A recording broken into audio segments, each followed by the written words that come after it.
Hello everyone, good morning. কেমন আছো তোমরা সবাই? আশা করি সবাই ভালো আছো। শিউলি লাইফস্টাইল ব্লগে আর একটা নতুন ভিডিওতে তোমাদের সবাইকে জানাই অনেক স্বাগত। এখন ঘড়ির কাঁটা বেজে গেছে 6টা, আর এখন তোমাদের সাথে নিয়ে ভিডিওটা শুরু করছি। প্লিজ কেউ ভিডিওটা স্কিপ করো না, প্রথম থেকে শেষ পর্যন্ত দেখো, আর ভালো লাগলে অবশ্যই লাইক কমেন্ট করো। তো উঠেছি 5:30, উঠে কিন্তু নিজে ঘরটা ঝাড় দিয়ে ফ্রেশ হয়ে কাঁচা জামা কাপড় পরে দেখো চলে এসেছি ঠাকুর ঘরে। এসে ভাবলাম আগে গোপুসোনাকে তুলে ওকে সেবা দিয়ে তারপরে কিন্তু সংসারের কাজগুলো শুরু করব, মানে আমার সংসারের কাজের দিনটা শুরু করব। তা যেহেতু গরমকালে কিন্তু টার্গেট নিয়ে কাজগুলো করতে হয়, তার কারণ কি জানো তো, শীতকালে একটা অন্যরকম ছিল, আর গরমকালে কিন্তু দিনটা বড় হলেও কিন্তু গরমের জন্য কাজে কিন্তু পাওয়া যায় না, কাজ সবসময় কিন্তু তাড়াতাড়ি করে নিতে হয়। তো গোপুসোনাকে খেতে দিয়ে তারপরে চলে আসলাম রান্নাঘরে। এসে দেখো আমার যে ওভেনটা, রান্নাঘরটা যেখানে আমি সারাটা দিন বলতে পারে বেশিরভাগ টাইমটাই কাটাই, আর যেখানে প্রথম সকালটা শুরু হবে সেই জায়গাটা সুন্দরভাবে ক্লিন করে নিচ্ছি। তার কারণ রাতে তো ক্লিন করে রাখি, আর সকালবেলা যদি না করি, একটা বাসি কাজগুলো যদি না কমপ্লিট করি তাহলে তো আর হবে না, তাই না? আর রান্নাঘরে কোথায় টিকটিকি ফিকটিকি ঘুরে বেড়ায়, এই জন্য কিন্তু সুন্দরভাবে রান্নাঘরটা ক্লিন করে নিলাম, আর নিয়ে তারপরে কিন্তু কাজে হাত দেব। আর কি বলো তো, যেহেতু গরম পড়ে গেছে আর আমাদের এখানে তো ভীষণ গরমের মধ্যেও ইচ্ছা না করলেও কিছু করার নেই, তোমার রোজের যেই ডেলি রুটিন তোমাকে সেটাই করতে হবে, আর আমি সেটা থেকেই শুরু করি। তো রান্নাঘরটা ক্লিন করে দেখো হাজব্যান্ডের জন্য চা বসিয়ে দিয়েছি। ও আবার বেডটি না হলে ওর দিনটা নাকি শুরুই হয় না। তো সবার তো সমান না, একজনের তো এক রকমভাবে দিনটা শুরু হয়। আর যেহেতু গরমকাল বন্ধুরা, আমি তো উপরের তলায় একদমই থাকতে পারি না, ওই জন্য যত তাড়াতাড়ি ঘুম থেকে উঠেই কিন্তু সমস্ত কাজ কমপ্লিট করে তারপরে কিন্তু নিচের ঘরে চলে যায়, না হলে থাকতেই পারি না, এত পরিমাণে রোদ্দুরের তাপটা আসে। তো দেখো হাজব্যান্ডকে কিন্তু চা দিয়ে দিলাম, আর সকালবেলা উঠে মাম্মামের টিফিন করেছি সেই বাসন, আর এদিকে চায়ের বাসন, আর রাতে কিন্তু হাজব্যান্ড অনেক রাতে এসেছিল, সেই টিফিনের বাসনগুলো এই যে মেজে নিলাম। আর তোমাদের তো আগেও বলেছি যে ও মাঝে মধ্যে দেরি করে আসে, তখন তো ঘুমিয়েই পড়ি, তাই জন্য আর কিন্তু মাজা হয় না। আর এদিকে দেখো মাম্মামের কিন্তু ঘুম থেকে উঠে গেছিলো, ওর খাবারটা করেছি, আর ওকে কিন্তু হাজব্যান্ড চা খেতে খেতে ওকে রেডি করে দিয়েছে, আর আমি জল টল ভরে টিফিনটাও গুছিয়ে দিলাম। দেখো এখন আমার মাম্মাম কিন্তু চলে যাচ্ছে। আর সকালবেলায় তো জানোই যে বাচ্চাদের রেডি করতে গেলে কতটা টাইম চলে যায়, আর কতটা টাইম ধরে ওদেরকে রেডি করতে হয়। তো এদিকে মাম্মাম চলে গেল, আর আমি এদিকে কিন্তু ঝটপট করে না বসে আমি এই যে চালটা ভিজিয়ে দিচ্ছি। এখন কিন্তু ভালো করে ধুয়ে নেব 2বার থেকে 3বার, তারপরে ভাতটা বসিয়ে দেবো। তো সকালবেলা বলতে পারো আমার কিন্তু একদম দম ছাড়ার উপায় নেই, 5 মিনিট বসতে পারি না, আর 5 মিনিট বসতেও চাই না, তার কারণ আমি ভাবি যতক্ষণ আমি বসে থাকবো ততক্ষণ কিন্তু আমার কাজগুলো হয়ে যাবে, আর একবার কিন্তু বসে গেলে আর শরীর দেবে না, শরীরটা পুরো ছেড়ে দেয়, আর কাজ করার কোনো কিন্তু এনার্জিও থাকে না, আর এই গরমে কিন্তু ভালোও লাগে না। আমার মনে হয় একবারে কাজ করেই বসা উচিত। তো যাই হোক, তারপরে কিন্তু এই যে ডালটা ভালো করে ধুয়ে নিলাম, আর এখানে ডাল করব, আমের ডাল করব।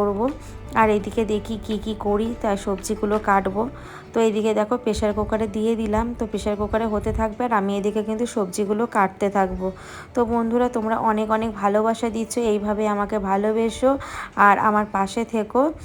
আর তারপরে দেখো ডালটা বসানো হয়ে গেছে, আর এখানে দেখো সবজিগুলো কেটে নিচ্ছি, আর এখন নিচে বসেই কেটে নিই, কারণ দাঁড়িয়ে দাঁড়িয়ে কাটতে গেলে অনেকটা মনে হয় সময় চলে যাচ্ছে, যতক্ষণ আমি কাটবো ততক্ষণ নিচে বসে কাটি ততক্ষণ কিন্তু আমার অনেকটা তাড়াতাড়ি হয়ে যায়।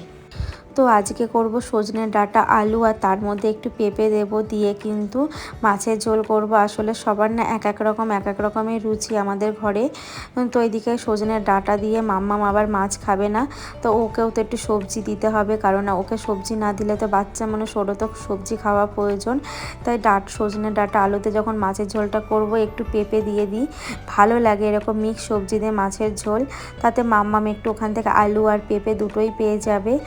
তো এইভাবেই কিন্তু আমাকে বুদ্ধি খাটিয়েই করতে হয়। আর যেহেতু এখন গরমকাল, এখন কোনো তেল মশলা নয়, একদম কিন্তু পাতলা ঝোল করে একদম কম মশলায় রান্না করি বন্ধুরা, যাতে আমরাও ভালো থাকি আর বাচ্চারাও অনেক সুস্থ থাকে। আর এতদিন অনেক রিস্ক খাবার খেয়েছি শীতকালে, এখন কিন্তু গরমকালে যতটা পারি ততটাই হেলদি খাবার করার চেষ্টা করি, কারণ না বাচ্চার দিকেও আমাকে দেখতে হয়। আর যেহেতু হাজব্যান্ড এইগুলো কিন্তু একদম খেতে পারে না মশলা দিয়ে, ও কিন্তু সাদামাটা খেতেই ভালোবাসে। আর এদিকে দেখো জিরে ফোড়ন দিয়ে একটু কিন্তু কাঁচা লঙ্কা দিয়ে, মানে কাঁচা লঙ্কা, টমেটো আর আদা এগুলো পেস্ট করে নেব হালকা করে। আর এদিকে দেখো সবজিগুলো ভেজে নিচ্ছি। তো সবজিটা ভাজতে বসিয়ে দিয়ে আমি মশলাটাও করে নেব। আর ওইদিকে কিন্তু প্রেশার কুকারে ডালটাও সিটি দেওয়া হয়ে গেছে, আর আমার ভাতটাও কিন্তু হয়ে গেছে। তো এইভাবে কিন্তু প্রত্যেকটা কাজ আমি তাড়াতাড়ি করে ঘুম থেকে উঠি বলেই কিন্তু করে নিতে পারি। আর আমাকে তাড়াতাড়ি করে উঠতেই হয়, কারণ আমার কোনো ছুটি নেই, 365 দিনই আমাকে কাজ করতে হয় সকালবেলা উঠে, কারণ মাম্মামের স্কুল, হাজব্যান্ডের ডিউটি থাকে। তো আমাকে কিন্তু যতই কষ্ট হোক আমাকে করতে হবে। আর গরমের দিনে না একদম কিন্তু ভালো লাগে না কোনো কিছুই করতে বা খেতে, ওই জন্য কিন্তু আর বেলা হলে না গরমটা বেশি পড়ে আর কাজ করতেও এনার্জি লাগে না। সকালবেলা কিন্তু ওয়েদারটা প্রচণ্ড মানে নিস্তব্ধ থাকে, আর ওয়েদারটাও ঠান্ডা থাকে, কাজ করেও কিন্তু অনেকটা এনার্জি পাওয়া যায় বা তার সাথে অনেকটা শান্তিও লাগে। তো এইদিকে তোমাদের সঙ্গে কথা বলতে বলতে আমার মাছের ঝোলটাও হয়ে গেছে। আর এদিকে কিন্তু আমি এই যে কুমড়ো আলুর একটু তরকারি করব, তার কারণ হচ্ছে ডালের সঙ্গে তো একটা তরকারি বা ভাজা হলে বেশি ভালো হয়, কিন্তু ভাজাটা হলেই বেশি ভালো লাগে, কিন্তু ভাজাটা অ্যাভয়েড করে আমি কিন্তু তরকারি করলাম, কারণ ভাজা করতে গেলে অনেকটাই তেল লাগবে, আর গরমের মধ্যে তো এটা খাওয়া উচিত নয়। এই জন্য তরকারি করলে অল্প তরকারিতেও খাওয়া হয়ে যাবে, তার সঙ্গে কিন্তু সবজি খেলে কিন্তু অনেকটা পুষ্টিও থাকবে, আর বাচ্চাদের জন্য তো খুবই ভালো। আর এইদিকে দেখো আমার কিন্তু হাজব্যান্ডের খাবার পুরো রেডি, এখন ওকে চলো দিয়ে আসি খেতে। তো খাবার ওকে দিয়ে আসলাম, আর মাম্মামকে স্কুলে দিতে গিয়ে না আসার সময় কিছু সবজি এনেছে, তো সেইগুলো এখন চলো গুছিয়ে নিই। গুছিয়ে এদিকে কিন্তু আমার কুমড়ো আলুর তরকারিটা হচ্ছে, আর এদিকে কিন্তু ভাইও বেরিয়ে যাবে, ও কিন্তু খেয়ে যায়, নিয়ে যায়। তো এদিকে দেখো গরমে যেটা না আনলে নয় আমাদের, সেটা সবসময় অ্যাভেলেবেল থাকে, সেটা হলো শসা। তো শসা তো খুবই ভালো, আর তার সঙ্গে গাজর আমাদের থাকেই, তার কারণ ডাল বা কোনো সবজিতে বা একটু চাউমিন করলে তার জন্য লাগেই। তো শসা এইসব জিনিসগুলো আর মানে খুবই দরকার গরমে, তার জন্য পেঁপে তো খুবই ভালো, পটল, আর পটলের যা দাম আমি এখন কদিন আনতে বারণ করে দিয়েছি, কারণ না ফার্স্ট আমরা একদিন খেয়েছি, কিন্তু আমাদের এখানে যে এত দাম, কিনে খাওয়ার থেকে সত্যি অনেক গায়ে লাগে। তাই যাই হোক, যখন যেরকম প্রয়োজন তখন সেরকম আনলেই আমাদের হয়ে যায়। তো এদিকে দেখো রান্না হয়ে গেছে, আর আমি সমস্ত বাসনগুলো মেজে নিয়েছি। আর এই যে এখন এই যে এখানে একটা কাপড় পেতে দিয়েছি, এখানে জল ঝরাতে দিয়ে দিয়েছি, কারণ এই যে বাসনগুলো মানে জলটা ঝরে গেলে আমার বাস্কেটের মধ্যে রাখতে অনেকটা সুবিধা হবে। আমি যদি ভেজা বাসনগুলো রাখি, বাস্কেটগুলো দুদিনে নষ্ট হয়ে যাবে, জং পড়ে যাবে, আর এইভাবে রাখি বলে আমার বাস্কেটগুলো সুন্দর থাকে। তো যাই হোক, আমার এগুলো গোছানো, আর তোমরা তো জানো আমি রোজ কিন্তু পুরো রান্নাঘরটা এইভাবে সুন্দর করে পরিষ্কার করে নিই। এটা বলতে পারো আমি ভালোবাসি করতে, আর আমার একদম অগোছালো ভালো লাগে না। এই যে যখন রান্নাঘরে ঢুকি না, যখন দেখি পরিষ্কার, সত্যি মাইন্ডটা অন্যরকম হয়ে যায়, মাইন্ড ফ্রেশ থাকে।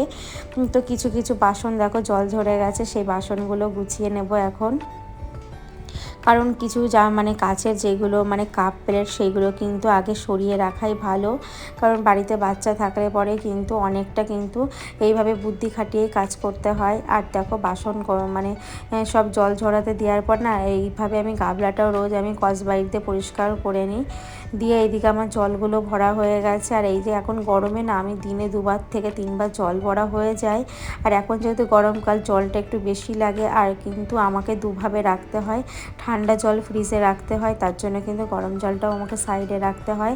আর তারপরে দেখো আমি সকাল থেকে এত পরিমাণে ব্যস্ত ছিলাম যে রান্নাঘরে আসারই টাইম, মানে রান্না করে কিন্তু ঘরে আসার টাইম পাইনি, যাই বিছনাটা গুছিয়ে তারপরে চলে আসলাম রেডি হতে, মাম্মামকে স্কুলে যাওয়ার টাইম হয়ে গেছে। সকালবেলা যেহেতু স্নান করিনি, গরমকাল পড়ে গেছে, আর বাড়িতে এসে না স্নান না করলে না ভালো লাগে না, তাই ভাবলাম যে এসে স্নান করলে ভালো লাগবে, রোদ্দুরের মধ্যে না স্নান করে গেলে একদম ঘেমে যেতাম। তো তারপরে দেখো বাড়িতে চলে এসেছে। তোমরা দেখতে পারলে মাম্মামকে স্নান করিয়ে দিয়েছি, আর আমি কিন্তু এই যে মাম্মামের স্কুলের ড্রেস আর আমিও কিন্তু জামা কাপড় কিছু ছিল সেইগুলোও কেচে দিয়েছি। এখন আমি পুজো দেব। আর সত্যি কথা বলতে তোমরা দেখতেই পাচ্ছ আমার ব্যালকনি থেকে কিন্তু ছাদে যেতেই হয় না, তার কারণ ব্যালকনিতে এত পরিমাণে রোদ থাকে যে এখানে আমার সত্যি কথা বলতে সুবিধা হয়েছে বলো। আর সুবিধার থেকেও কিন্তু কষ্টও আছে, তার কারণ হচ্ছে ব্যালকনিতে এত পরিমাণে রোদ থাকে যে ঘরে চলে আসে। আমরা এখন উপরতলায় থাকতেই পারি না, তো খাওয়া দাওয়া করে নিচেই চলে যাই। আর এইদিকে দেখো আমার পুজো দেওয়া কমপ্লিট হয়ে গেল। তোমাদের দেখিয়ে দিই, এইখানে যত ফুল দেখতে পাচ্ছ সবই কিন্তু কেনা, এখানে কেনা ছাড়া কোনো ফুলই পাওয়া যায় না। তো তারপরে দেখো মাম্মাম এদিকে স্কুলের হোমওয়ার্কগুলো কমপ্লিট করছে, এখনই ওকে খাইয়ে দেবো। তাহলে বন্ধুরা ভিডিওটি যদি ভালো লেগে থাকে অবশ্যই লাইক কমেন্ট করো। নতুন বন্ধুরা আমার চ্যানেলটিকে সাবস্ক্রাইব করে দিও। সবাই ভালো থেকো, সুস্থ থেকো, পরিবারে খেয়াল রেখো। টাটা, আবার তোমাদের সঙ্গে দেখা হবে।